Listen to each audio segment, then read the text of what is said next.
toutes et à tous, j'espère que vous allez bien. On se retrouve pour le brief du mercredi 13 mars, il est 8h38. Aujourd'hui, on va parler donc du trade que je vous ai proposé hier dans la vidéo d'hier, directement. On parlera également de news économique, des conséquences qu'il a sur la prochaine réunion FOMC, donc le consensus, du ratio long and short, du funding open interest, des liquidations. On regardera le volume qu'il y a en ETF, on regardera également ce que font les whales et on finira par l'analyse technique pour savoir ce qui pourrait se passer dans les 24 prochaines heures. Alors au niveau du trade que je vous avais partagé hier, tout simplement je l'avais partagé à ce moment-ci, donc juste ici. Et le but était, donc on avait prévu que ça ferait du yo-yo, donc on est venu liquider tout le monde.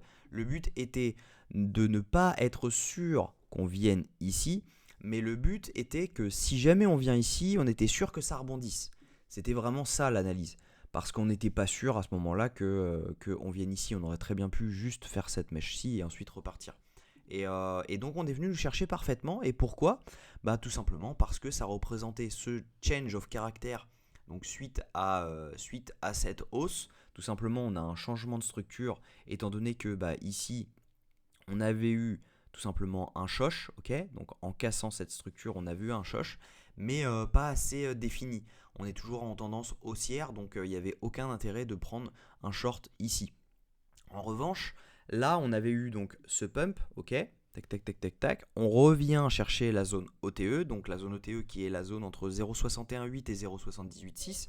Donc ça, c'est ultra intéressant parce que tout simplement, les mouvements qui retracent après un shosh sont souvent rattrapés dans cette zone-ci. Et ça représentait également la ligne jaune, donc c'est l'ATH, le dernier ATH de Bitcoin. Donc c'était tout simplement revenir le retest. Et donc du coup, l'analyse est passée plutôt pas mal. On a actuellement un SL qui est à 70 500. Donc c'est à 0,6% de R pour le moment. Et puis tout simplement, je vais attendre. Si jamais je vois qu'on commence à faire ça, je mettrai le SL ici. Si jamais je vois que on commence à faire ça, je mettrai le SL ici. On fait ça, tac, je mets le SL ici, etc., etc. Jusqu'à ce que tout simplement on arrive à la zone de vente qui est prévue dans les 90 000 dollars ou que tout simplement on vienne chercher les SL.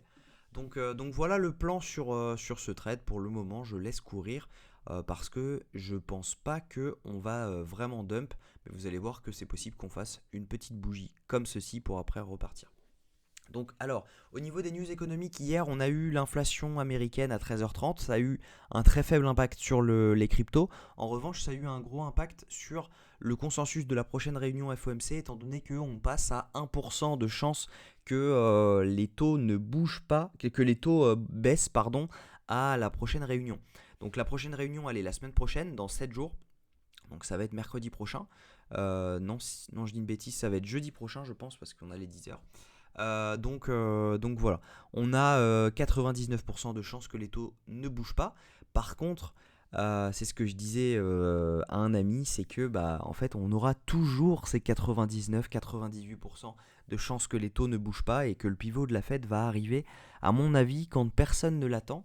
Et en fait, ce serait vraiment, vraiment, vraiment très, très boule d'avoir un pivot de la Fed qui n'est pas prévu parce que tout simplement ça va ramener énormément de liquidités sur les marchés parce que si les taux sont moins élevés, les gens vont avoir envie d'investir et tout simplement ça va ramener des liquidités sur le marché. Donc potentiellement énorme pump. C'est un peu l'inverse qu'on avait eu quand on a eu le pivot inverse de la Fed et qu'ils ont remonté les taux. On a eu tout simplement un décrochage du marché et là on pourrait avoir l'inverse.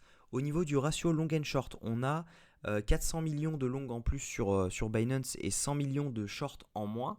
Mais vous allez voir que c'est pas exactement ce qui se passe sur la plupart des exchanges. Donc Binance n'est pas la vitrine de tous les exchanges. On a, si jamais on regarde tout ça, on a tout simplement un CVD spot qui lui est tranquillement en train de monter. Ok, on a eu cette petite baisse, mais pas aussi flagrante que sur la chart. Et on a un funding qui lui est en chute libre, ok.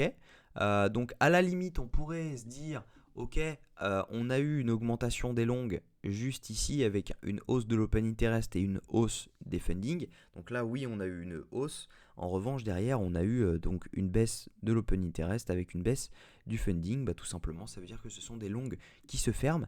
Et petit à petit, bah, on commence à reprendre un peu du poil de la bête parce qu'on avait un funding qui était autour des 0,11, donc ce qui est énorme. Et actuellement, bah, on a des fundings qui sont à 0,04, donc ce qui est plutôt normal pour un marché haussier avec un ATH sur Bitcoin où on fait ATH sur ATH. Et pareil en Open Interest, on fait des ATH sur ATH. Donc c'est assez normal de voir des montants comme ceci. Au niveau des liquidations, on voit qu'on a pas mal de liquidations donc à la hausse sur 3 jours. Et en revanche, on a pas mal de liquidations à la baisse, là où je vous le montrais tout à l'heure. Là, juste ici. Donc c'est pas improbable de faire ce mouvement-là pour venir chercher tout le monde et ensuite pouvoir repartir tranquillement et liquider tout le monde jusqu'aux 75 000 minimum. Donc si jamais on regarde un peu les liquidations d'hier, on voyait qu'il y avait des liquidations, c'est ce que je vous disais hier, on a des liquidations en haut et en bas. C'est pas impossible qu'on fasse du yo-yo.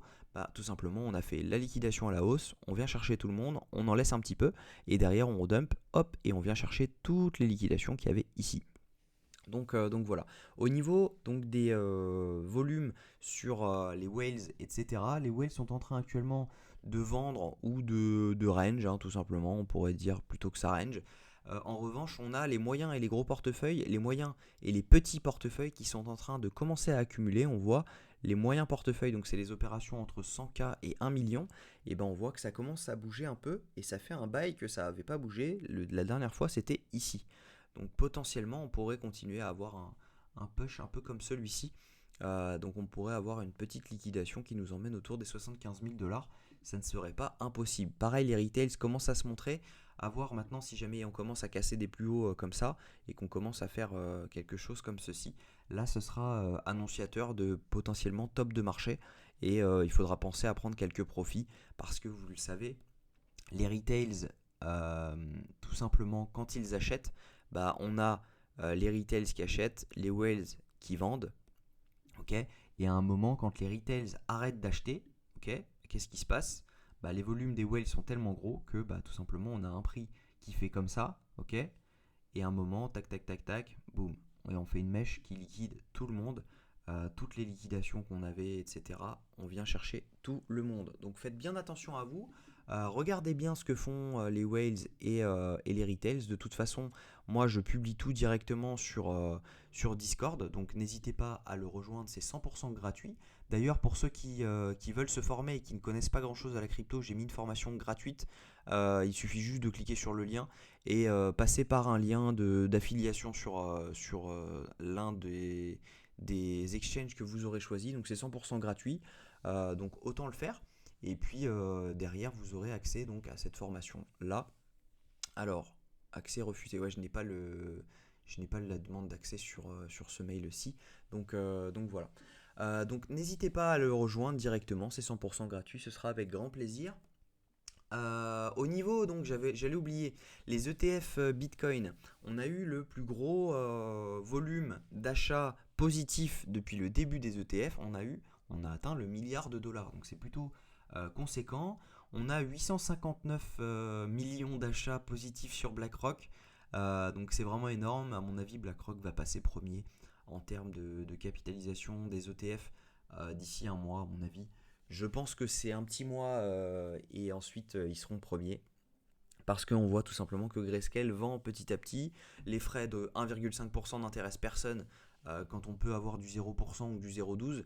Donc clairement, voilà, à mon avis, ça va tout switch de Grayscale sur BlackRock, Fidelity et Valkyrie. Je pense que ce sont les deux plus gros, à mon avis, qui vont un peu tout rafler. Donc voilà, au niveau technique, on n'a pour le moment aucune raison donc de close ce long.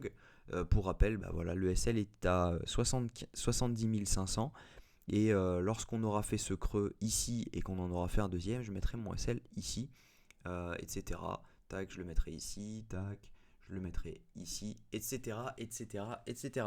Voilà, j'espère que cette vidéo vous a plu. Si jamais vous aviez pris le trade, n'hésitez pas à le dire en commentaire, ça fait toujours plaisir de savoir ce que vous faites. Je vous souhaite une très bonne journée. On se retrouve demain à la même heure. Prenez soin de vous.